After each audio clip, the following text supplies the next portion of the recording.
Coincidências não existem. Combinou comigo que você ia encaixar na liturgia um momento de batismo? Eu não mandei a liturgia com batismo, e teve.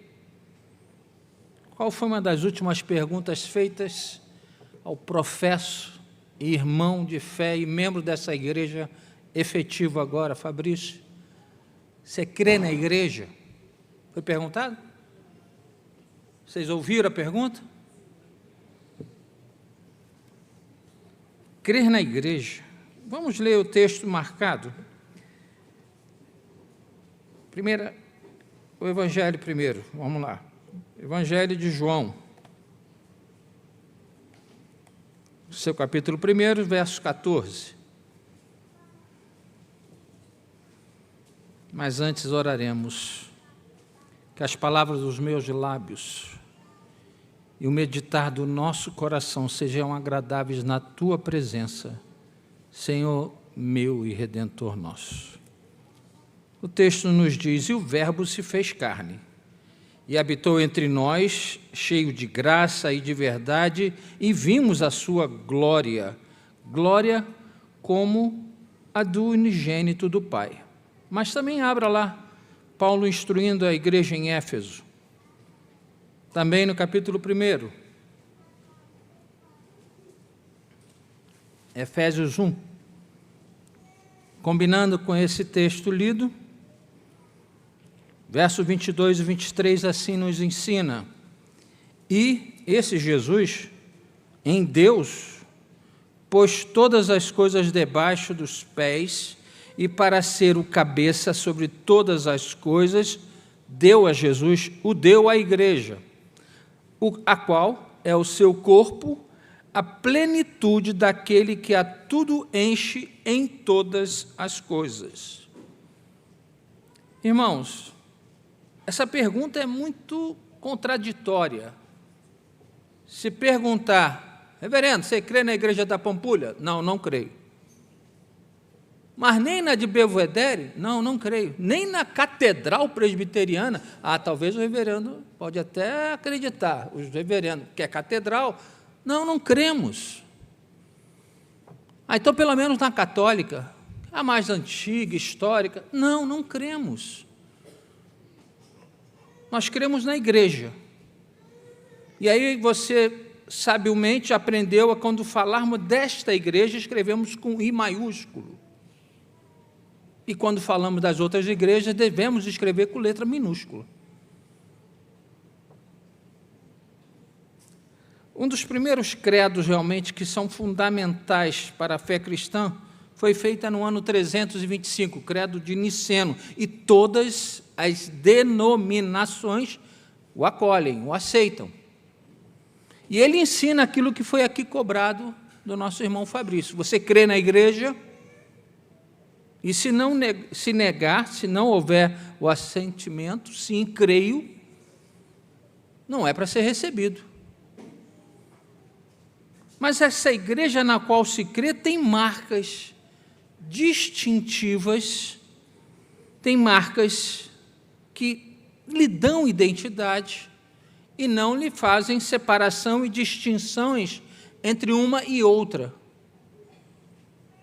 E temos que olhar na Bíblia, então, que realmente seria essa igreja. Eu quero deixar já, como alguns gostam de ter na memorização a temática do dia, as 4 marcas da igreja que muitos já estudaram, muitos já ouviram até sermão. Ela é una, ela é santa, ela é católica e ela é apostólica.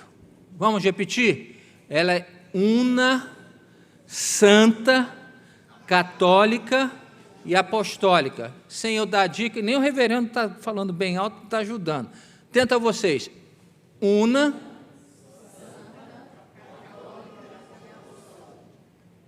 Vamos pensar aqui, a partir do próprio ensino, muito eu vou basear aqui na carta de Efésios, que Paulo vai dar claramente o valorizar ser igreja, identificar o que é igreja. Lá no capítulo 5, Paulo vai poder começar a dizer: você quer ser igreja e viver igreja? Capítulo 5, 25 a 27, ele vai dizer que Cristo lavou a sua igreja com água. foi simbolizado hoje, a água do batismo, para apresentá-la gloriosa, sem mácula, sem ruga.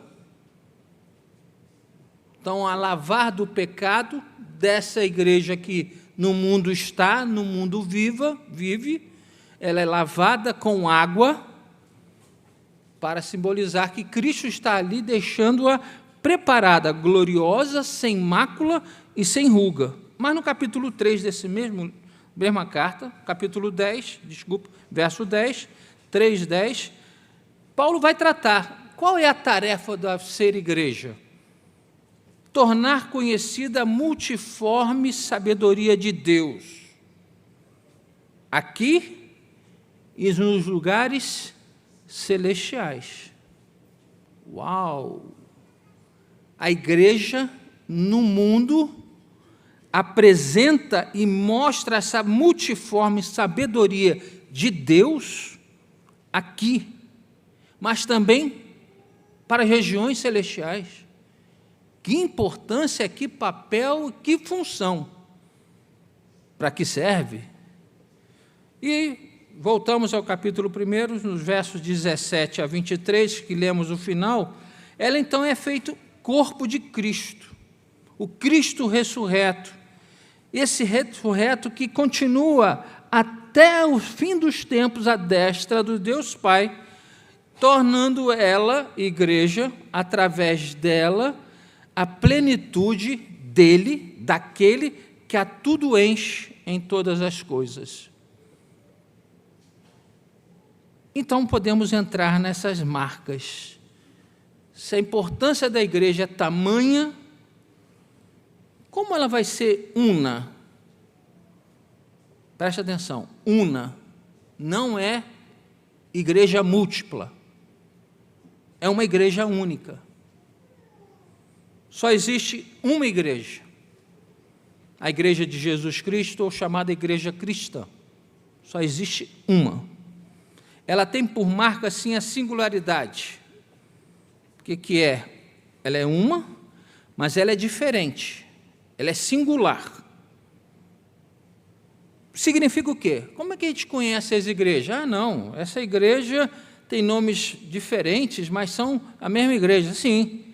Mas a igreja que é romana é a igreja? Não. A igreja ortodoxa grega? É. Não. A anglicana, a luterana, a presbiteriana, a batista, metodista. E fora ainda as deturpações que houveram. Isso é a igreja? Não, isso são denominações. Não é igreja. Isso são denominações no sentido teológico do termo, que a gente pode até pensar. São aquilo que a gente interpreta e entende o ser e viver igreja. Ninguém deve crer nessa igreja católica, presbiteriana, ortodoxa, episcopal, qualquer outro rótulo. Não se deve crer. Porque é constituído por homens, mulheres, crianças, jovens, pecadores. Igreja não é isso. Por isso esse pastor aqui chama de igrejinha. Maior do que muitas até que eu já preguei, mas muito menores do que os grandes catedrais, muito menor do que grandes igrejas com milhares de membros. Ah, fica como igrejinha, mas às vezes quer falar igrejinha pensando em se tornar um igrejão. Não existe os adjetivos. Então a igreja somente não pode ser singular e uma só. Ela também tem uma característica que é muito perigosa para alguns que não gostam disso. Ela é unida. Mas no meio de tanta denominação, sim, vamos falar que ela é unida.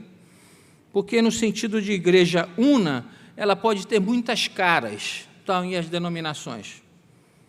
Mas essas denominações podem até alimentar ódio religioso. Você sabe que aconteceu matança, e existem até hoje brigas que causam mortes.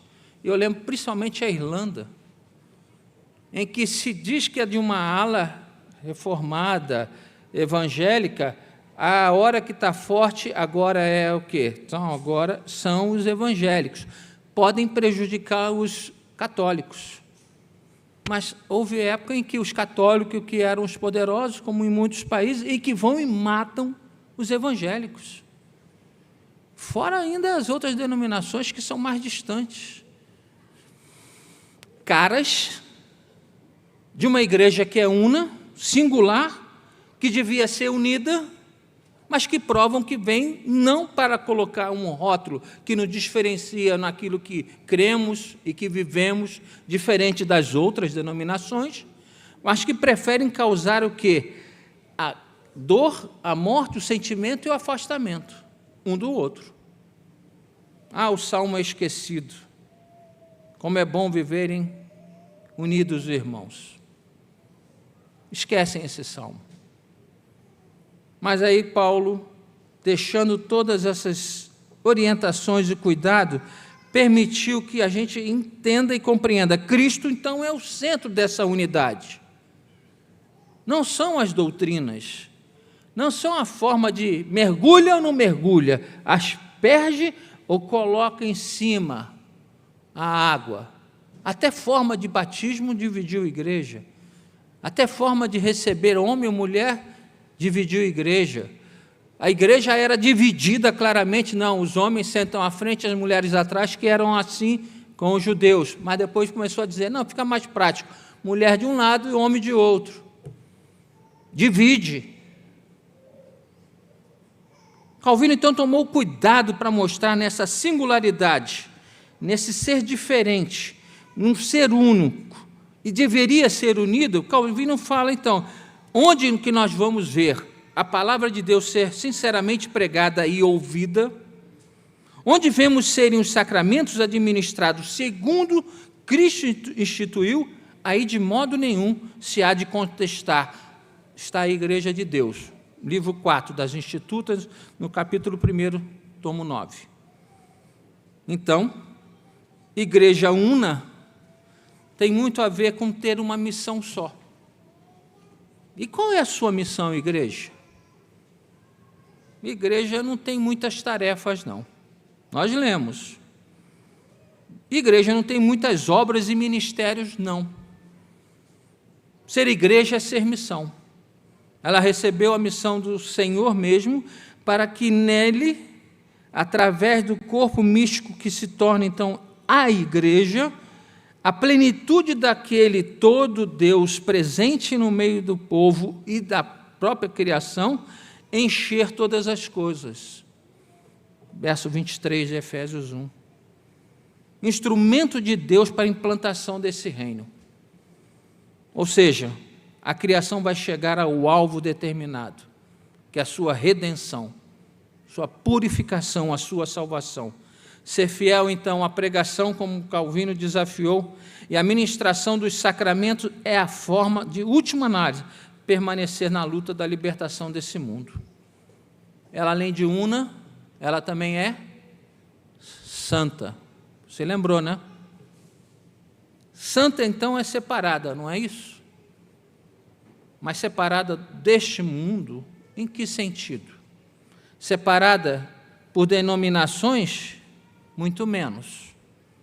Realmente o significado santo está no nome da própria igreja, eclésia, os chamados de fora. Uns preferem chamados para fora, mas Deus diz claramente, eu te chamei para estar dentro daquilo que é a perfeição da criação. E assim você, mostrando a perfeição dessa criação, você consegue atrair outros para vir para o lugar certo. Eu concordo com a tradução dos chamados de fora, para dentro. Mas não para encher bancos, mas sim para viver no reino. Alguns, ao usarem a tendência de traduzir para chamados de fora, é para dizer, nós temos que trazer para dentro da igreja material, denominacional. Errado. Se vivermos pensando em que encher banco é que nós temos quantitativamente uma igreja boa, vigorosa, fervorosa e verdadeiramente igreja, nós estamos furados no seu pensamento e no nosso viver. Ser igreja e ser chamados, os que são chamados de fora, é buscar qualitativamente os membros da igreja que nós nos reunimos. Sim, santa nesse caso não é dizer que ela não é do mundo, mas é para servir no mundo. Ela é para servir Deus no mundo. A igreja presta esse serviço de Deus no mundo porque ela, sendo separada para servir, ela não se separa claramente no sentido de abster-se daquilo que tem que fazer no mundo. Aquela história do deixa estar para ver como é que fica, e tem gente torcendo para que tudo dê errado, isso não é igreja. Aqueles que pensam que simplesmente torcer para que tudo dê errado é ser omisso na sua missão, e ser igreja é missão. Ela é separada para servir a Deus dentro desse mundo, para que assim, servindo Deus no mundo, a sua santidade vai ser mostrada que foi conquistada e realizada no Cristo, no sacrifício que fez na cruz, porque não foi barato, custou a vida de um santo verdadeiro. Para garantir, através desse ato de trazer na sua santidade aquela conquista que Cristo obteve na realização na cruz da vitória sobre a morte, da separação, Ele vai apresentar, assim como foi colocado, a igreja sem mácula, sem ruga, pronto para a glória eterna. O Senhor Jesus serviu a igreja desse jeito, servindo ao Pai para cumprir na igreja a purificação do seu povo. E Ele garante, das minhas mãos ninguém vai tomar, aquele a quem tu me dás. O Espírito Santo, se a santidade é conquistada nos méritos de Cristo na cruz, é no Espírito Santo que vai garantir essa unidade e a comunhão. Referindo-se ao mundo, para proclamar as virtudes daquele que nos tirou das trevas para a maravilhosa luz. É o texto. Santa não é abandonar o mundo. Mais intimamente eu quero dizer, não é abandonar os teus. Não é abandonar os caídos de dentro da igreja. Aqui, vamos continuar pecando e vamos ver erros dentro das nossas igrejas denominacionais. Mas é ter a esperança de que, se estivermos ali ao lado, acompanhando, cuidando, amando aqueles, a vida deles serão restauradas. Por isso ela é santa. Mas ela também é antes, vamos de novo, una, santa, católica. Vou mudar, ela é universal. Termos que a gente poderia ficar aqui, e aí eu vou piorar para o nosso lado. Igreja presbiteriana. Quer que traduza? Verem onde assim vão falar? Igreja dos velhos. Presbiteróis, anciãos. Então você é a igreja dos anciões. Ué, mas olha que cara novinho, bonito. Ancião, olha. Mas é o nosso nome. As nossas bases, a nossa defesa de que é assim que vemos a igreja, é assim que vemos o governo, é assim que vemos a prática dos sacramentos, enfim, as nossas marcas denominacionais, não igreja. Então, catolicidade e universalidade são termos que trazem muita memória a Igreja Católica Romana e Apostólica e a Igreja Universal do Reino de Deus, tá bom. Mas também toma agora como um tapa na careca, né? A gente fala, então você é a Igreja dos Anciãos. Tira os nomes, porque o termo melhor para se traduzir, ela é católica ou ela é universal, ela é ecumênica. E outro problema, seu pastor aqui já disse que é contra o ecumenismo. Mas ecumenismo em que sentido? Eu tenho total liberdade de pensar e decidir a minha vida. Você não tem nada a ver com ela. É isso que a gente prega, numa sociedade democrática. Mas o meu direito vai até onde começa o teu. E vice-versa. O teu vai até onde começa o meu. E o que isso vai significar dentro da catolicidade e universalidade? Você pode ver, e é o seu pecado que te leva a isso, é o nosso pecado que não faz distinção e separação, e que machuca, mata, destrói, abate, e como falamos até em guerras armadas mesmo. A catolicidade, em trazer a palavra ecumenismo, ela quer dizer, não é ser, eu vou aceitar todas as suas divergências e vou conviver. Caramba, isso vai me dar um mal-estar. Se começar alguém gritar aí e dizer que está falando palavra de anjo, eu vou dizer, cala a boca, senão tem que ter gente que traduza. A Bíblia me ensinou isso. Mas se também tiver gente que está aqui pregando, alguém começar a profetizar lá atrás, ele tem mais valor do que aquele que preparou, Deus ungiu, colocou no caminho dessa igreja para ser o pregador e tudo. Então, profetizou lá atrás é que tem mais valor? Vai me incomodar também. Então, não comungo com isso. Então, aquilo que é ecumenismo não é aceitar as práticas do outro, mas aceitar o outro como irmão. É aceitar as suas diferenças, as suas aparências, a sua forma de viver, e que, ao ver que não é um pecado contra Deus, e não é um pecado contra a igreja, é sim contra as minhas doutrinas. Vou te dizer, claro, são chamadas doutrinas que divergem. A verdade é uma, doutrina e interpretação.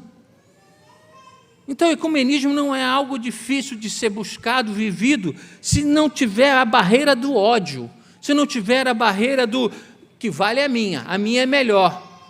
Não, a do outro é melhor para ele.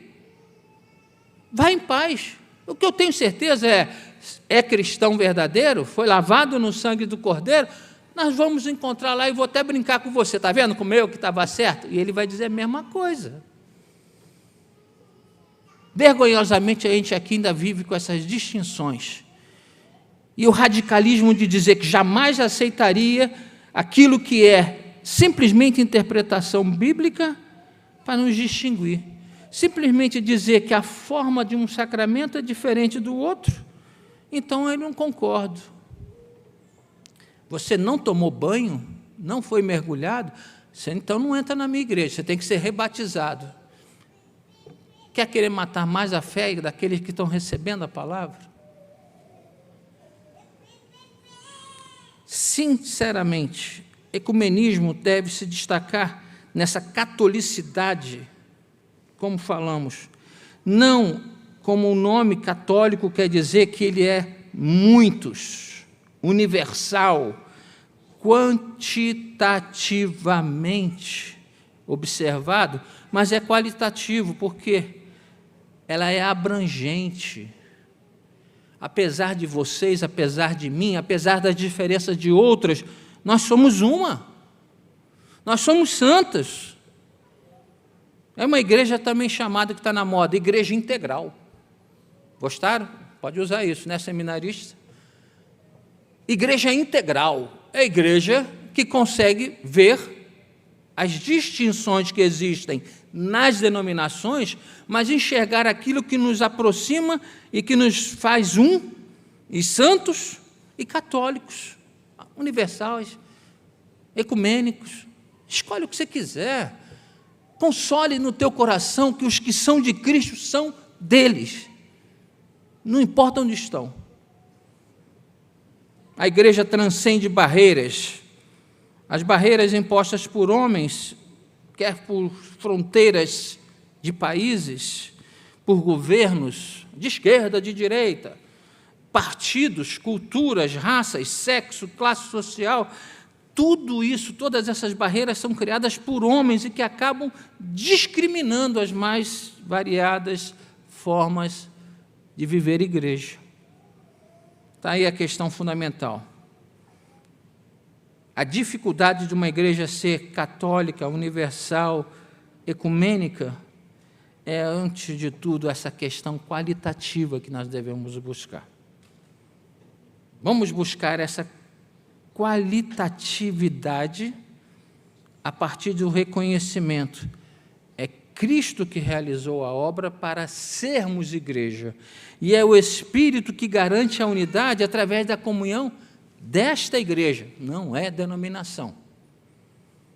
Aí ela vai se tornar verdadeiramente católica.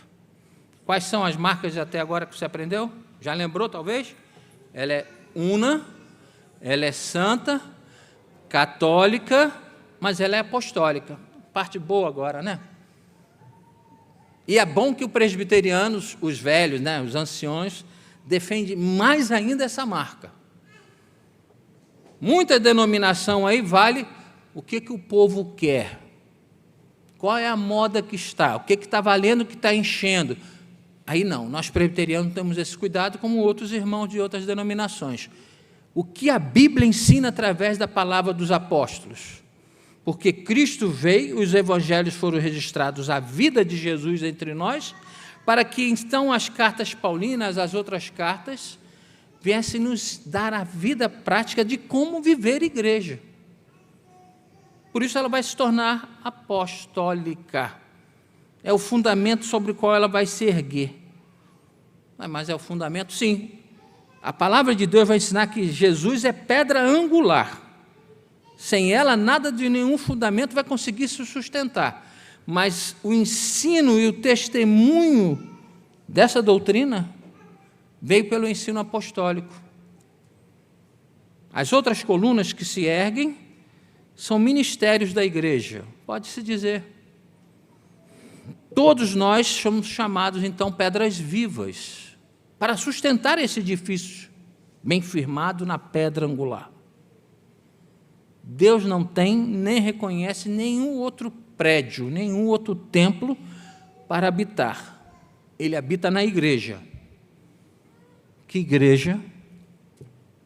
Os templos somos nós. Os apóstolos de Cristo, que ele que constituiu, edificaram a igreja sob a pedra angular.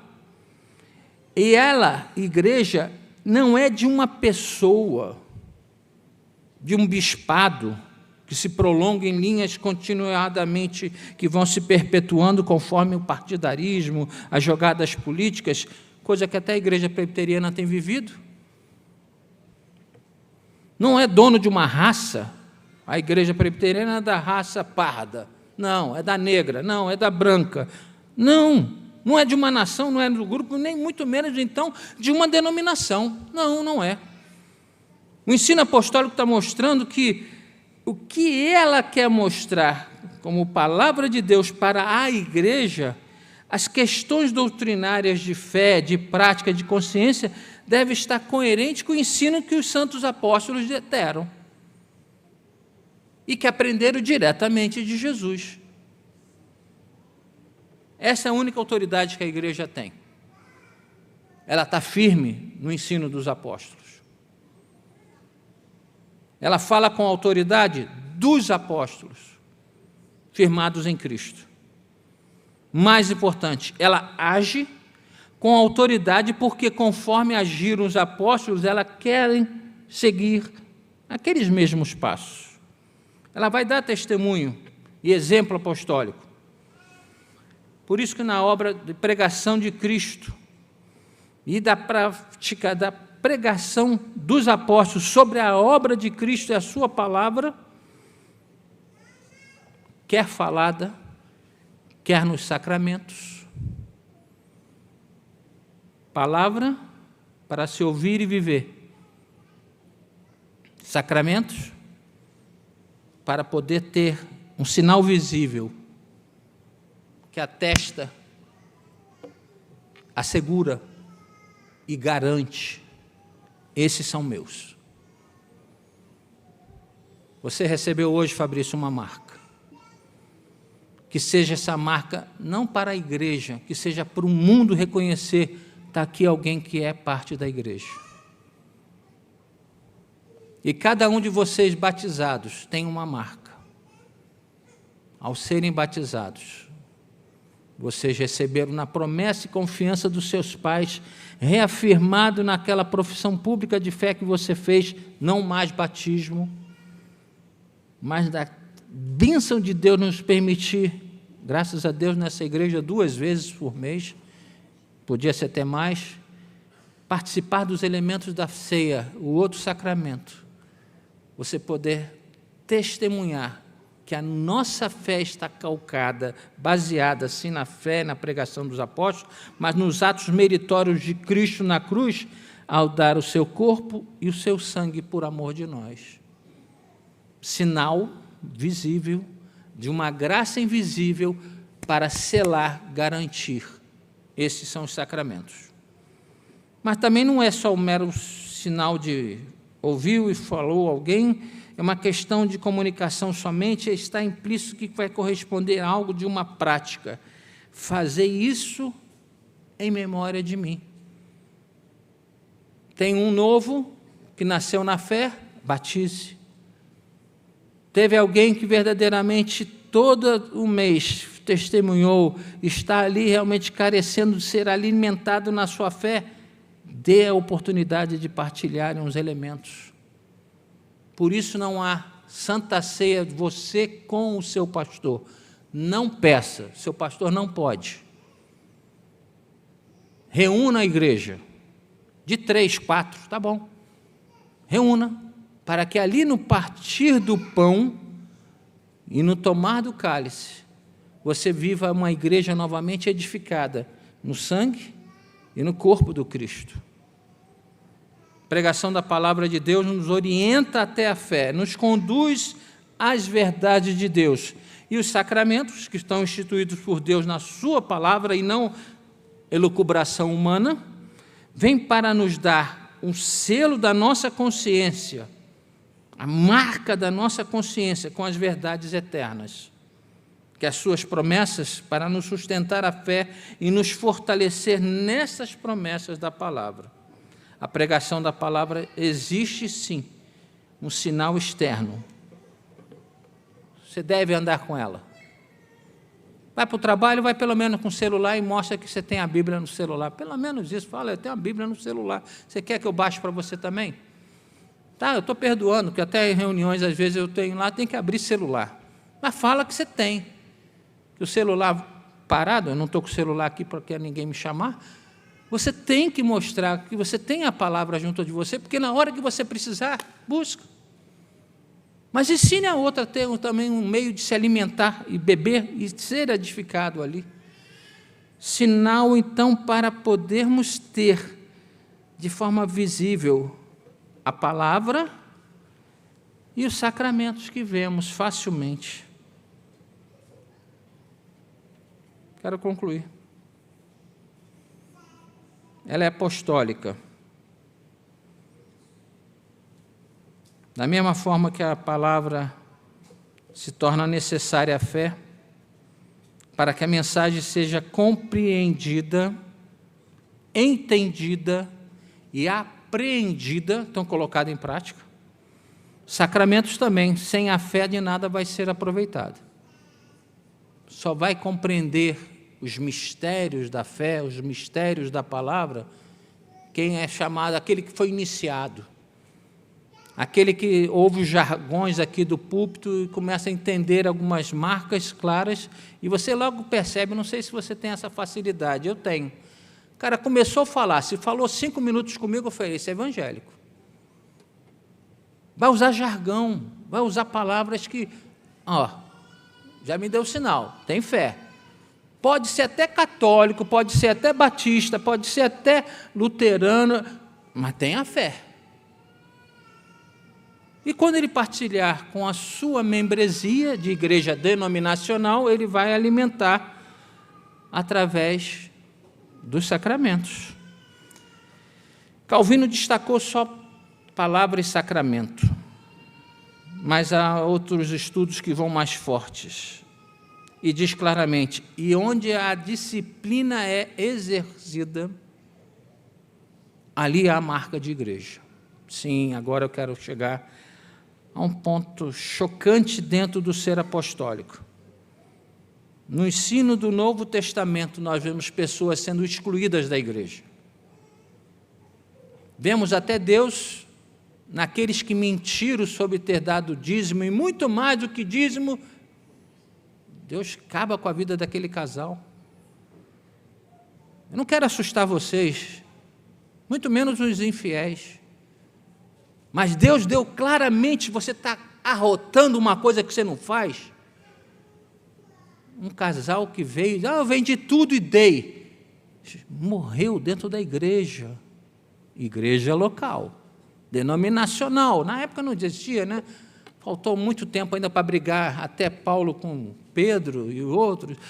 Mas vamos lá.